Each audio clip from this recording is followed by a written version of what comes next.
मैं mathematics 4 lecture number 10 start कर रहा हूँ। कल मैंने रिग्रेशन लाइन आपको बताई थी, तो आज उसी क्रम में मैं आगे कंटिन्यू कर रहा हूँ। मैंने कहा था रिग्रेशन लाइन दो तरह की होती हैं, एक वाई ऑन एक्स और एक एक्स ऑन वाई। मैंने कहा था वाई ऑन एक्स ऐसी बनती है, एक्स ऑन वाई ऐसी होती है। इसकी जो टर्म्स हैं B Y X B X Y को हम बोलते हैं रिग्रेशन कोफिशिएंट। इनसे निकलने वाली term are coefficient of correlation होता है, इस तरह निकलता है। सिग्मा एक्स सिग्मा वाई ये सब चीज़ें मैंने यहाँ पे लिख दी हैं। इसके अलावा आज एक नया फॉर्मूला लिखा कोफिशिएंट ऑफ वेरिएशन का, जिसे बोलते हैं sigma upon x bar into 100। Short में लिखते हैं COV। अगर कहीं निकालना पड़ा कोफिशिएंट ऑफ वेरिएशन, इस फॉर्मूले से आप निकाल देंगे। मैंने कहा है अगर एक्स सीरीज के लिए निकालना हो coefficient of variation x series के लिए, तो सिग्मा एक्स लिखा जाता है एक्स बार बटे में इंटू 100।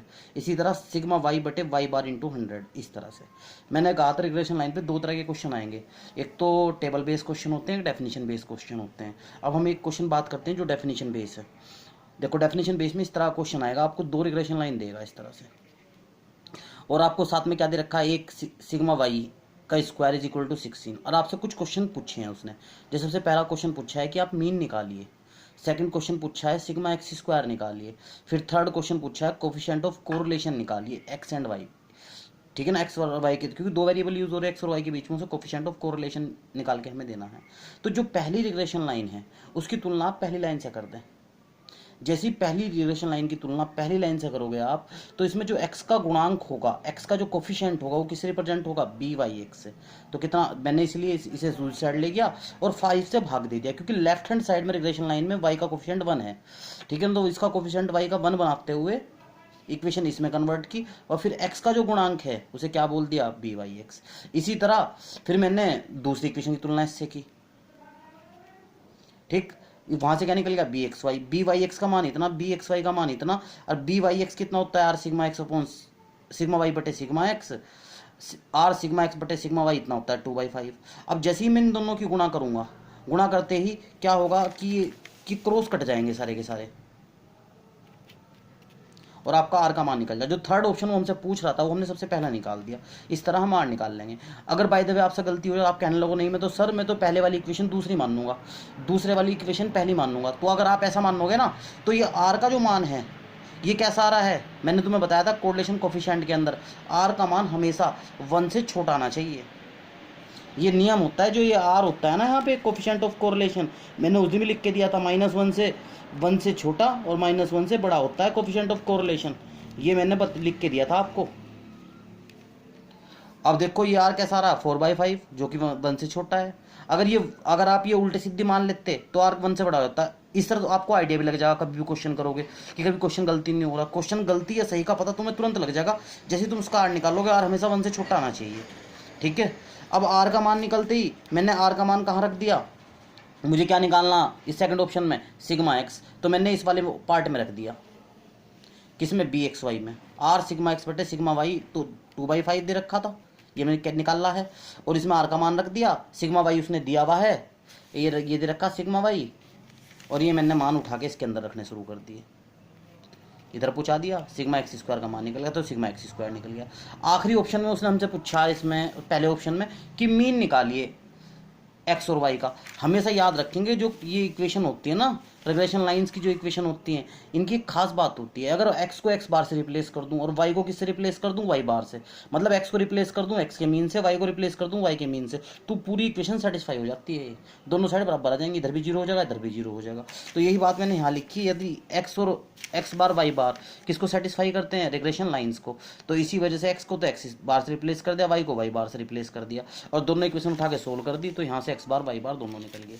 अब इसी तरह का एक एग्जाम्पल ये आया, देखो एग्जाम्पल नंबर 23, क्या कह रहा, दो रैंडम वेरिएबल एक्स और वाई उसने दिए हैं, उन कह रहा है इनके मीन सेम है, और आपको दो रिग्रेशन लाइन दे दी। अगर आपको दो रिग्रेशन लाइन दे दी तो आप इनसे पहले मीन निकाल लो, क्योंकि उसने दिया है मीन सेम है, तो मैंने एक्स को एक्स बार से, वाई को वाई बार से रिप्लेस करके दोनों इक्वेशन लिखी, और इनसे पहले वाई बार निकाल दिया, फिर मैंने क्या निकाल दिया यहाँ से एक्स बार वाई बार दोनों निकले। उसने कहा दोनों आपस में बराबर है, तो दोनों आपस में बराबर रख दिए, जो उसने प्रूफ करवाया था वो मैंने प्रूफ दे दिया। देखो इस तरह आपको सवाल करने हैं। अब और थोड़ा आगे चलते हैं। अब इसके अंदर कभी कभी आपसे ये भी कह सकता है कि प्रूफ करिए दो रिग्रेशन लाइन के बीच में एंगल कितना है, थीटा है और तो टेन थीटा का मान इतना होगा। हमेशा याद रखेंगे अगर दो लाइन आपको कहीं दे रखी है, उनके बीच में एंगल निकालना हो तो एक्स का गुणांक m1 मानते हैं, दूसरे इक्वेशन में एक्स का गुणांक m2 मानते हैं, और फॉर्मूला एंगल निकालने का फॉर्मूला ये है। तो इसी तरह मेरे पास में पहली रिग्रेशन लाइन ये थी, दूसरी ये थी। तो पहली इक्वेशन में जो एक्स का गुणांक है वो तो मेरा m1 बन गया।